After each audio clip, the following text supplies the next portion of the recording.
இந்த நாளில் தான் இந்தியா சுதந்திரம் அடைஞ்ச நாள். ஒரு நாணயத்துக்கு எப்படி 2 பக்கமும் இருக்குமோ, அதே மாதிரி ஒரு பக்கம் தமிழன், இந்தியன்னு சொல்லும்போதும், இந்தியாவில் இருக்கக்கூடிய எல்லா மனிதர்களும் சட்டத்தின்படி சமம்னு சொல்லும்போது எவ்வளோ ஒரு சந்தோஷமா, ஒரு மகிழ்ச்சியா வருதோ, அதே மாதிரி இன்னொரு பக்கமும் இருக்கு. அது என்னன்னு பார்க்குறீங்களா?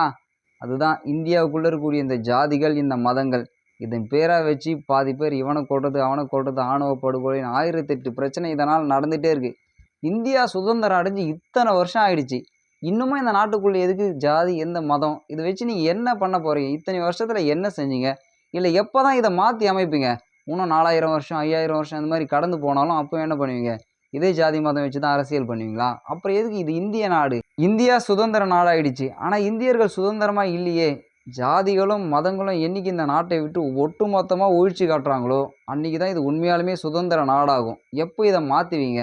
வருஷம் தான் மாறுதே தவிர, வருஷம் வருஷம் கொடி தான் ஏத்துறோமே தவிர, ஒரு கொள்கைய யாரும் இதுவரையிலும் ஏத்தி வைக்கலையே! இந்தியா சுதந்திரம் அடைஞ்சு இத்தனை வருஷம் ஆச்சு. பல குடியரசுத் தலைவர்கள், பிரதமர்கள் எத்தனையோ பேர் மாறி மாறி வந்துட்டாங்க. ஆனா இதுல ஒருத்தர் கூட இன்னும் முடிவு எடுக்கல. இந்தியாவுக்குள்ள ஜாதிகளும் கிடையாது, மதங்களும் கிடையாது. எல்லா மனிதர்களும் சமம்னு. இந்த மாதிரி ஒரு சட்டம் வந்து இந்தியாவுல இருக்கக்கூடிய எல்லா மனிதர்களும் என்னைக்கு சமமா நடத்துறாங்களோ, அன்னைக்கு தான் இந்தியாவுக்கும், இந்தியர்களுக்கும் உண்மையான குடியரசு தின விழா, சுதந்திர தின விழா. அந்த நாள் எந்த நாள்னு தெரியல. ஆனா வரலாற்றுல கண்டிப்பா அப்படி ஒரு நாள் இருக்கும்.